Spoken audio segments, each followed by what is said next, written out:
Vanoggend stap ons weer 'n bietjie saam met Jesus deur die strate van Jerigo. Ook dan een van die laaste kere wat Jesus deur Jerigo gestap het voordat hulle hom gekruisig het. Baie het gebeur in hierdie kort besoek aan Jerigo. Baie belangrike dinge, baie groot dinge. Daar het nog steeds wonderwerke gebeur, so op die einde van Jesus se bediening as mens op aarde. Onder andere het hy op hierdie blinde man afgekom, wat hom toe geroep het. En Jesus het hom gegaan en Jesus het sy sig vir hom gegee. En Jesus het nie net die wat fisies blind was, weer laat sien nie, maar het ook geestelike oë oopgemaak. Oral waar hy gegaan het, het hy 'n geestelike input in mense gehad. En hy het hulle geestelik heel en gesond gemaak ook. En een so 'n persoon lees ons van in Lukas 19. En dan gaan ons lees vers 1 tot vers 10, Lukas 19. Die wat julle Bybels het, lees saam met my asseblief. Lukas 19. En hy het in Jerigo gekom en daardeur gegaan. En daar was 'n man met die naam van Saggeus, 'n hoof van die tollenaars en 'n ryk man. En hy het probeer om Jesus te sien wie hy was. Maar vanweë die skare kon hy nie, omdat hy klein van persoon was. En hy het vooruitgehardloop en in 'n wilde vrye boom geklim, sodat hy hom kon sien, want hy sou daar langs verbygaan. En toe Jesus by die plek kom, kyk hy op en sien hom en sê vir hom: Saggeus, maak gou en klim af, want ek moet vandag in jou huis bly. Hy maak toe gou en klim af en het hom met blydskap ontvang. En toe almal dit sien, het hulle gemurmureer en gesê: hy het by 'n sondige man tuis gegaan. Maar Saggeus het gaan staan en aan die Here gesê: Here, kyk, die helfte van my goed gee ek vir die armes. En as ek van iemand iets afgepers het, gee ek dit 4-dubbel terug. Toe sê Jesus aan hom: vandag het daar redding vir hierdie huis gekom, aangesien hierdie man ook 'n seun van Abraham is. Want die seun van die mens het gekom om te soek en te red wat verlore was.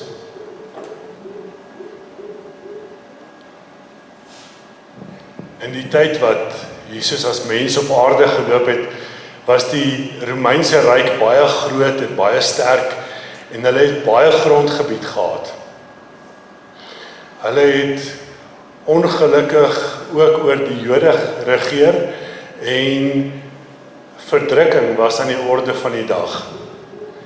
Hoë belasting het absoluut die Jode gekrippel en hulle het werklik waar gelei daaronder. Maar saam met hierdie groot grondgebied het daar 'n probleem gekom vir die Romeinse regering. Hulle het op 'n punt gekom dat hulle nie genoeg amptenare gehad het om al hierdie belasting in te vorder nie. En hulle kry toe 'n brainwave. Hulle raak toe 'n bietjie slim. En hulle besluit hulle gaan hierdie invorderings gaan hulle uitkontrakteer. En hulle begin 'n tollenaar franchise. En individue kon gegaan het en hulle kon 'n franchise gekoop het om geld in te vorder vir die Romeinse regering. En die reëls van hierdie franchise was bitter eenvoudig. Bring net in wat die Romeinse regering verwag om in te bring, en dit wat jy daarboop kan laai, is jou kommissie. So, dit het ruimte geskep vir gierigheid. En hierdie tollenaars het baie meer gelaai as wat regverdig was. En hulle het absoluut die monopolie gehad wat geldinvordering kon oplewer. Want hulle die persentasiebelasting so hoog gemaak dat min mense daarby kon kom. En die mense het begin in skuld verval met belasting. En dan is daar nog rente bo-op dit ook gehef. So hierdie mense was vir ewig gebind aan hierdie tollenaars. En hulle kon nie wegkom nie. Hulle kon nie groei, finansiëel groei nie, want hulle was altyd in die skuld. Hulle moes hulle harder gewerk het en meer gewerk het om meer geld te kry, en hoe meer geld hulle kry, hoe meer belasting moet hulle betaal, en hoe verder raak hulle agter met hulle belasting. Dit was net 'n downward spiral, en dit kon net nooit herwin word nie. Die gevolg is dat hierdie tollenaars het baie vinnig, baie ryk geword, maar ook baie vinnig, baie ongewild geword. Dit was so erg dat die mense wat onder Romeinse leiding was, dat hulle gepraat het van tollenaars en sondaars. En dit is dan ook die titel van ons boodskap vanoggend, tollenaars en sondaars. En ons sien dit in Matteus 15 vers 1, praat hulle hier en sê, en al die tollenaars en sondaars het die gewoonte gehad om na hom te kom en na hom te luister. So, sondaars het ingesluit enigiets van moordenaars en rowers en egbrekers en enige misdaad waaraan jy kan dink, is omsluit in die term sondaars. Maar tollenaars was afsonderlik genoem, want tollenaars in hierdie tyd was baie, baie erger as enige ander sonde. Hulle het tollenaars gesien as erger as moordenaars. Saggeus was dan nou nog erger as die tollenaars, want hy was 'n hoof van tollenaars. Met ander woorde, Saggeus het franchises besit, en die tollenaars in daai franchises het aan hom gerapporteer, en hulle moes hom ook betaal het. So, Saggeus was verskriklik ongewild, en dan was hy nog kort ook daarby. Die gemiddelde lengte van 'n man in daardie tyd in Jericho was 1,65 meter. Nou ek het vanoggend gou gaan meet, hierdie knoop. Johan sê hy is 1,65 meter. Dit was die gemiddelde lengte van die mans in Jericho in daai tyd. Nou hoe kort moes Saggeus gewees het, dat hy nie by die skare kon verbykom weens sy lengte nie. So Saggeus was hierdie hoof van tollenaars, wat hom in die eerste plek gehaat gemaak het, en dan was hy nog kort daarby, hy het nie gelyk soos die res van die mense nie. Bitterlik ongewild. Sosiaal verwerp oor sy beroep, en dan ook die feit dat hy nie soos die ander gelyk het nie, het glad nie bygedra tot sy gewildheid nie. Maar ek dink tog, Saggeus was 'n gesofistikeerde mens. En hy was alles gewoond, weens sy rykdom. En ek kan net dink hy was gewoond aan dierklere en die grootste huis, wat so 'n klein mannetjie ook al met 'n groot huis gaan maak, maar in elk geval, seker daarvan hy die grootste huis in die omgewing gehad, en absoluut die beste meubels in daai huis gehad. Daar was niks wat hy tekort gekom het nie, niks op aarde was buite sy bereik nie. Wat ook al sy begeerte was, kon hy bekostig. Maar daar was 'n leemte in Saggeus se lewe. 'n Leemte wat duidelik is oor hoe vinnig hy na Jesus gehardloop het en hoe hy gereageer het in hierdie verhaal.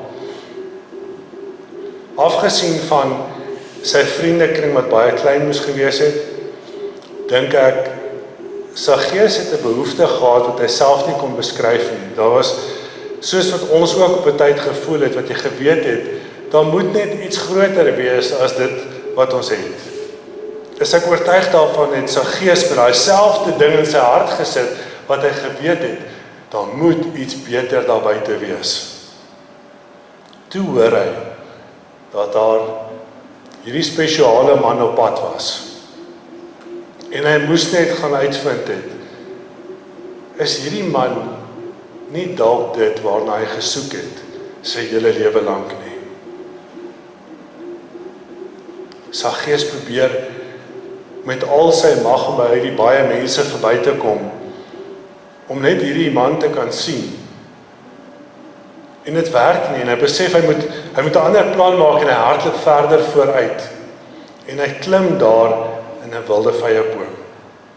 Met die groot behoefte wat Saggeus gehad het, kan ek nie myself verhelp om te dink dat dalk het Saggeus in daardie boom geklim sodat Jesus hom moet sien en nie andersom nie. Miskien het hy behoefte gehad om raak gesien te word, om aanvaar te word.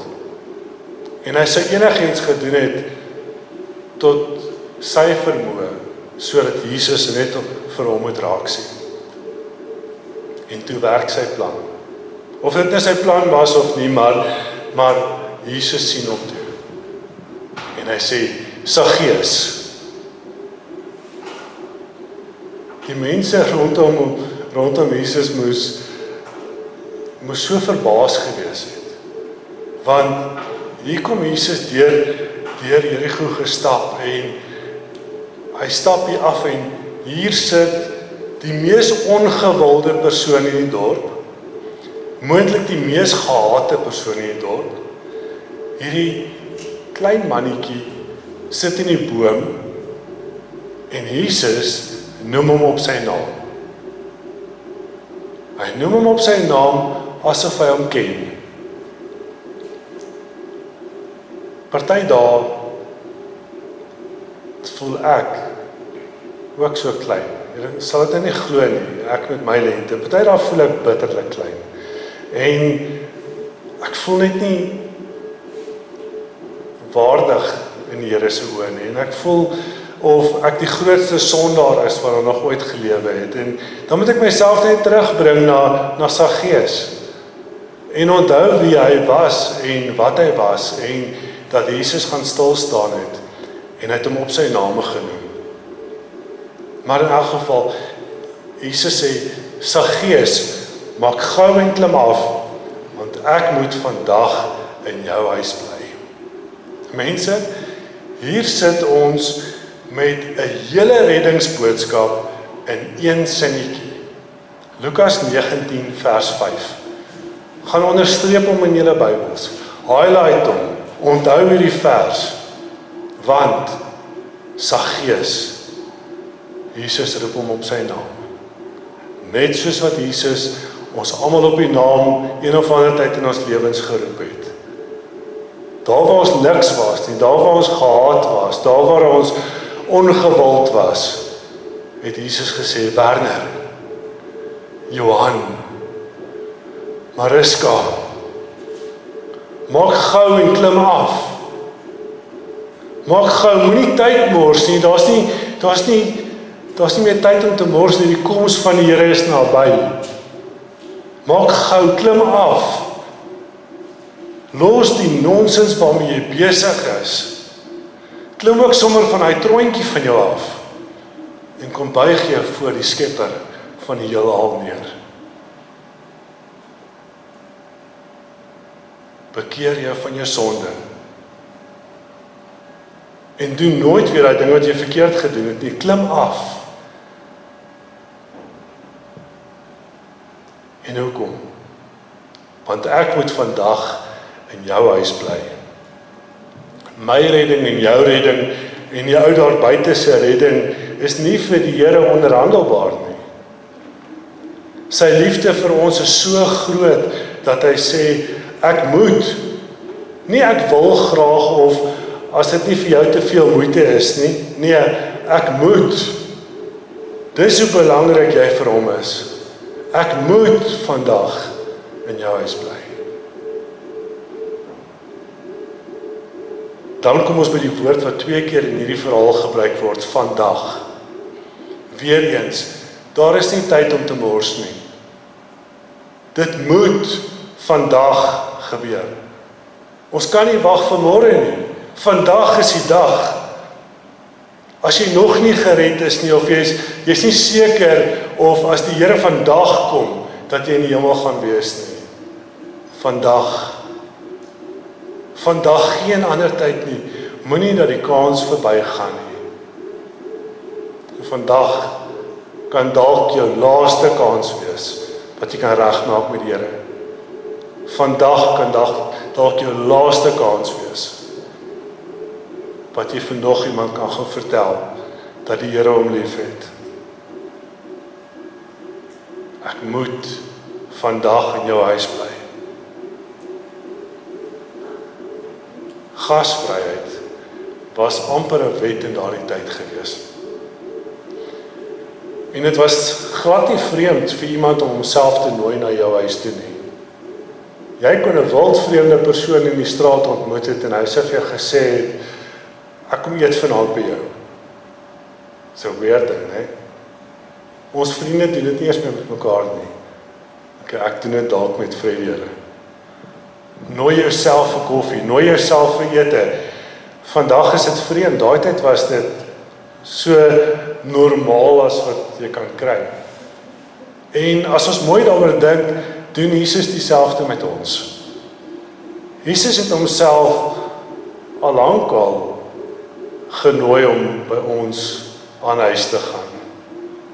En al wat ons moet doen is om hom te ontvang, soos wat Saggeus hom ontvang het in vers 6. En hy maak toe gou en klim af en het hom met blydskap ontvang. Die uitnodiging was nog altyd daar. Jesus wil graag by ons in ons huise kom bly. En al wat jy moet doen is, wees welkom. Kom gerus, met 'n blye hart. Mens kan amper sê dat toe Saggeus af aarde toe gekom het die Here hom opgetel en in 'n posisie gesit as kind van God. Ons moet eers afgaan. Ons moet eers van daai torentjie afklim. Ons moet eers op ons knieë kom voor die Here. En dan tel hy ons op. En hy maak van ons iets wat ons nooit sou gewees het nie. 'n kind van God. Wat 'n voorreg is dit nie om 'n kind van God genoem te kan word nie. Ons kan soveel ander dinge wees en ons kan soveel ander dinge genoem word, maar die grootste en die belangrikste van dit alles is om dit genoem te kan word. Toe die mense sien wat gebeur, doen hulle wat mense vandag nog steeds doen. En is bitter hartseer. Hulle murmureer. In plaas daarvan dat hulle die wonderwerk daarin raak sien en dat almal moet bly wees. Jesus gaan na Saggeus toe. Jesus gaan na hierdie tollenaar toe, hierdie ou wat ons dink erger as 'n moordenaar is. En hulle moes opgewonde gewees het want nog nêrens waar Jesus geloop het, was 'n plek slegter af as wat dit was voordat hy daar aangekom het nie. Hy het alles beter gelos. Alles waarna hy geraak het, het beter geword. Mense het beter geword. Die mense moes hierdie verwagting gehad het van, hey, kyk, Jesus gaan saam met Saggeus in sy huis in. Dinge gaan beter word in hierdie land van ons. Dinge gaan beter word in hierdie dorp. Belastingwette gaan beter word. Ons gaan nie meer verdruk word nie, want as Jesus klaar is met Saggeus, gaan Saggeus 'n beter mens wees. En as mense wat onder Saggeus werk en hulle gaan beter word, want Saggeus gaan dit wat Jesus aan hom gedoen het, gaan hy oordra aan die mense onder hom. Dinge moet beter word. Dinge sal beter word as die Here met jou gewerk het.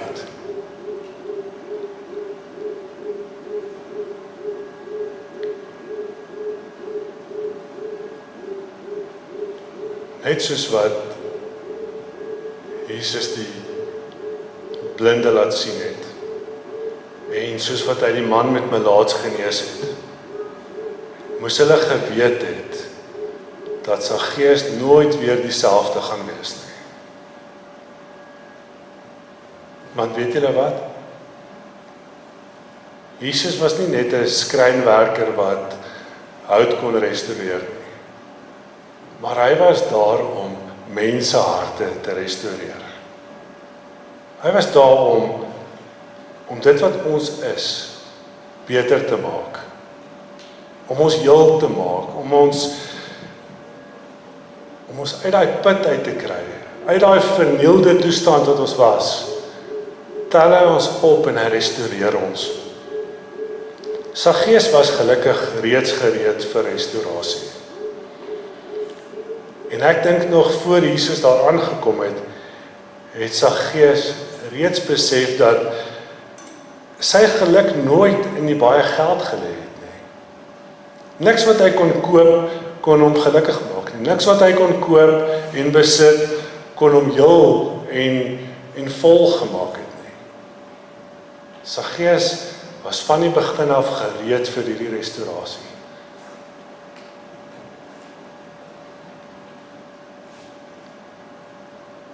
Hy laat toe nie op hom wag nie. Hy sê van self in vers 8, Here, kyk, die helfte van my goed gee ek vir die armes, en as ek van iemand iets afgepers het, gee ek dit 4-dubbel terug. Ek dink Saggeus was ook 'n baie slim mens. En ek dink hy het vinnig gereageer op sy kennis. En ek wil so bold wees om hom te vergelyk met Dawid, want Dawid het, wanneer hy 'n fout gemaak het, hy vinnig repent. Hy was slim genoeg om raak te sien dat hy 'n fout maak, en hy het vinnig repent. Saggeus het sy kennis gebruik en het besef dat hy op die verkeerde plek is en hy doen die verkeerde ding, en hier is 'n geleentheid vir restaurasie, en hy het vinnig gespring daarvoor. En hy het dadelik opgegee wat tussen hom en die Here gestaan het. Al wat Saggeus wou gehad het, was dat Jesus hom moet raak sien. Die aanvaarding wat Jesus vir ons as mens het, is al wat hy wou gehad het. Anders as die ryk jongman, wat na Jesus gekom het, en Jesus sê vir hom, want hy wil by Jesus weet, wat moet ek doen om in die hemel te kom? En Jesus sê vir hom, wel, jy sal al jou goed moet weggee. Want Jesus het geweet dat geld belangrik was vir die ryk man. Dat geld vir hom 'n god was. En Jesus het gesê, jy moet ontslae raak van dit alles, gee dit weg, jy mag niks van dit oorhou nie. En hierdie ryk jongman draai om en hy stap hartseer daar weg, want sy liefde vir geld was groter as sy liefde vir die Here.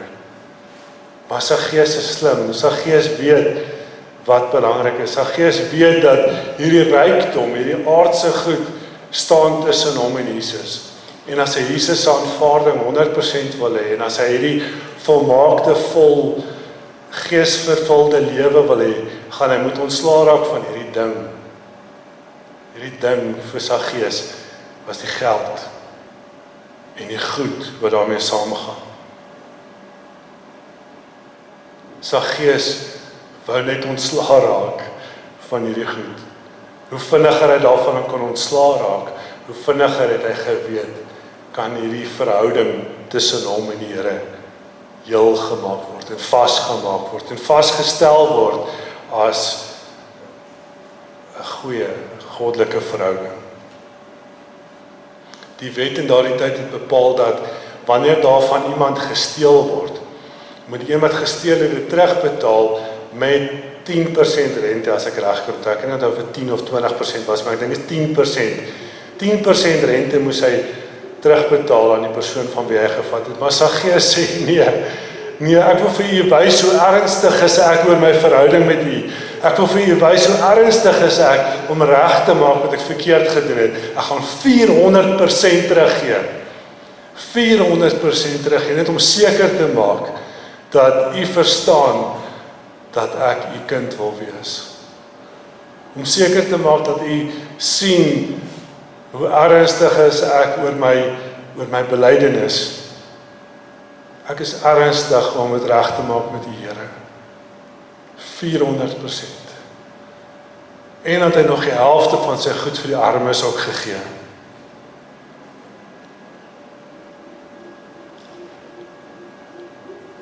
Vers 9. Toe sê Jesus vir hom, vandag het daar redding vir hierdie huis gekom. En hier sien ons dan die tweede keer dat die woord vandag in hierdie verhaal gebruik word. So gou as wat jy sê, kom maar in, Here. So gou kom jou redding. Vandag, as jy vandag sê, Here, hier is ek. As jy vandag sê, Here, ek los dit wat ek verkeerd gedoen het agter my, dis deel van my geskiedenis, dis nie deel van my toekoms nie. Dan gebeur dit vandag vir jou. As jy hom vandag innooi, is jy vandag gered. Dis hoe gou dit gebeur. Dit is hoe lief God jou het. Dat een klein dingetjie, kom maar in, Here. Dan gebeur dit vandag vir jou. Maak dit saak wat jy gedoen het, of jy nou 'n tollenaar is, en of jy net 'n sondaar is. Vers 10 sê, die Seun van die mens het gekom om te soek en te red wat verlore is. Hierdie boodskap het vandag twee kante. Die eerste een is, as jy nie gered is nie, maak vandag reg. Nooi vandag die Here in jou huis in. Vandag. En die ander kant is, as jy reeds gered is, dan is hierdie boodskap 'n boodskap van heiligmaking. Daar's iets wat jy gaan moet doen om reg te maak. Daar's iets wat jy gaan moet doen om 'n meer heilige lewe te leef, wat meer aanvaarbaar is vir God. En ja, dit is so, ons is net mense en ons gaan baie foute maak en ons gaan elke dag foute maak. En omdat ons in hierdie sondige wêreld lewe, gaan ons aanhou om dit te doen, maar is nie 'n verskoning nie. Want daar is 'n boodskap van heiligmaking. Daar is dinge wat ons moet los. Klim af. En maak gou. Want die Here wil vandag in jou huis kom bly. En al wat jy moet doen is, ontvang hom met 'n bly hart. En sê, kom maar in, Here. Kom ons bid saam. Hemelse Vader, ek glo ons almal wat vandag hier sit, het al op die punt gekom wat ons gesê het, kom maar in, Here. En ons almal het ook al op 'n punt gekom wat ons besef dat alles wat ons doen is nie so aanvaarbaar in U oë nie. En Vader, ons kom en ons commit vandag en ons sê dat ons harder gaan probeer om af te klim. Om af te klim van ons troontjies af wat ons dink ons verdien. Om weg te stap van dit wat ons verkeerd doen. En ons sal ons beste probeer om dit nie weer te doen nie. Met U krag natuurlik, want alleen sal ons dit nie kan doen nie. Alleen sal ons altyd so kort in geloof wees soos wat sy Gees in postuur was. Ons sal altyd daai behoefte hê om iets te gaan soek, om hierdie gaatjie te vul. Maar Vader, ons weet waar om te gaan soek en ons weet dat dit wat kort in ons lewens is net U. Ons het meer van U nodig. Ons het meer van die liefde nodig. Ons het meer van die kennis nodig. Ons het meer aanvaarding nodig. Nie van die wêreld nie, want die wêreld het niks om vir ons te bied nie. Maar U het dit alles. U het dit alles. En ons klou aan U, nie vir die goed nie, maar vir U. Vir U hart en die liefde en die warmte. Dit is waarvoor ons elke Sondag terugkom hierheen, is hoekom ons elke keer ons Bybels oopmaak, dit is hoekom ons elke keer bid. Is om net nader aan U te kom, net soos wat sy Gees die behoefte gehad het om nader aan U te kom, om te sien wie U is. Het ons daar dieselfde behoefte om nader aan U te kom. Ons is U kinders. En ons streef daarna om nog nader aan U te kom.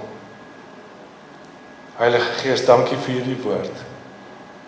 En dankie dat U ons gaan help om dit te gebruik daar buite. Ons loof en prys U daarvoor. Ons bid dit in Jesus naam. Amen.